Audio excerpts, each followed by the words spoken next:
Why Cambodia could become the next Singapore of mainland Southeast Asia. Today, Cambodia is quietly becoming one of Southeast Asia's most surprising success stories. After decades of conflict and instability, the country has found peace, and that peace has given rise to progress. In the last 20 years, Cambodia's economy has grown at one of the fastest rates in the region, averaging around 7% annually before the pandemic. Phnom Penh, once seen as a sleepy capital, is now filled with construction cranes, new highways, shopping malls, and modern high-rises. But the story isn't just about buildings, it's about the people. A new generation of Cambodians is coming of age, tech-savvy, connected, and full of ambition. From startups in Phnom Penh to garment factories in Kampong Speu and tourism projects in Siem Reap, they're building a new kind of economy. Foreign investment is also playing a big role. China remains a major partner, funding new expressways, bridges, and deep-sea ports. But Cambodia is also opening its doors to investors from Korea, Japan, and Europe, trying to balance growth with independence. Today, Cambodia is stable, peaceful, and looking outward. And while many still underestimate it, those who watch closely see something big happening. A small country quietly preparing to rise. When you look at a map, Cambodia's geography might not seem like much at first. It doesn't have the massive population of Indonesia or the long coastline of Vietnam. But in reality, Cambodia's position is one of its greatest hidden advantages. Sitting right in the heart of mainland Southeast Asia, Cambodia is surrounded by Thailand to the west, Laos to the north, and Vietnam to the east, three important regional players. And just to the south, Cambodia opens into the Gulf of Thailand, giving it access to key shipping routes that connect to Singapore, Malaysia, and the rest of the world. This location puts Cambodia at the center of ASEAN's new transport and trade networks. The Phnom Penh-Sihanoukville Expressway, built with Chinese investment, has already cut travel time from 6 hours to less than 3.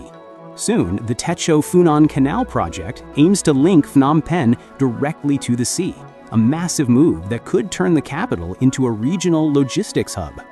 It's not just about trade. Cambodia also connects China's southern economic corridors to the rest of ASEAN. That means more trucks, more goods, and more money flowing through its borders. In the long run, this strategic location could make Cambodia the heart of mainland Southeast Asia's supply chain, much like how Singapore became the gateway for maritime trade decades ago. For investors, that's a dream. For Cambodians, it's a chance to transform geography into opportunity. Every great nation's rise begins with its people. And in Cambodia, that story starts with youth. More than 2/3 of Cambodians are under the age of 35. That means the country is one of the youngest in all of Asia, full of energy, creativity, and hunger for opportunity. This young generation didn't grow up during war. They grew up with smartphones, social media, and a sense of connection to the outside world. They dream bigger, they learn faster, and they're not afraid to build something new. Across Phnom Penh, Siem Reap, and Battambang, you'll find startups creating mobile apps, local fashion brands, and digital marketing agencies. In the provinces, young farmers are using modern tools and online markets to sell directly to consumers. Cambodia's youth are also shaping the country's culture. They're confident, global-minded, and proud of their roots. English language skills are growing, tech training programs are expanding, and new universities are emerging with global partnerships. This young energy is what makes Cambodia different from many of its neighbors. While other countries worry about aging populations, Cambodia is entering a period of demographic strength, a golden window that could fuel its next 20 years of growth. But like every opportunity, it depends on how it's used. If Cambodia invests in education, innovation, and digital skills, this generation could become the engine that drives the country to prosperity, just like Singapore's youth did half a century ago. 4. The China Factor and Lessons from Singapore. When people talk about Cambodia's rise, one name always comes up: China. In the last decade, Chinese investment has transformed Cambodia's landscape, from high-speed roads and bridges to massive real estate projects in Sihanoukville and Phnom Penh. Some call it dependency, others call it partnership. But whatever the view, one thing is clear: China sees Cambodia as a key part of its Belt and Road vision, the network connecting Asia through trade and infrastructure.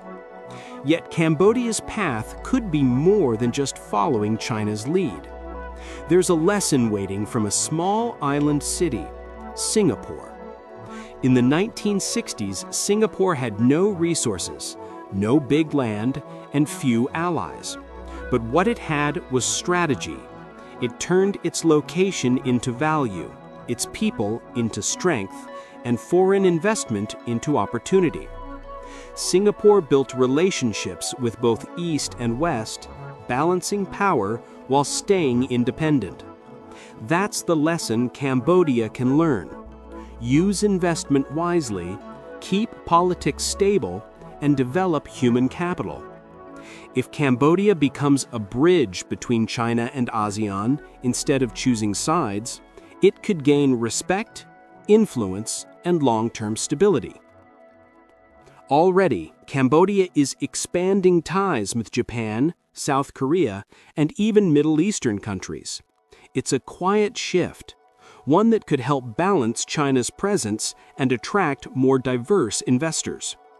Like Singapore decades ago, Cambodia's next success won't come from luck or size, but from strategy. And that strategy begins with knowing how to play big while staying small. Of course, no rise comes without challenges. Cambodia still faces deep issues: corruption, weak education systems, and income inequality.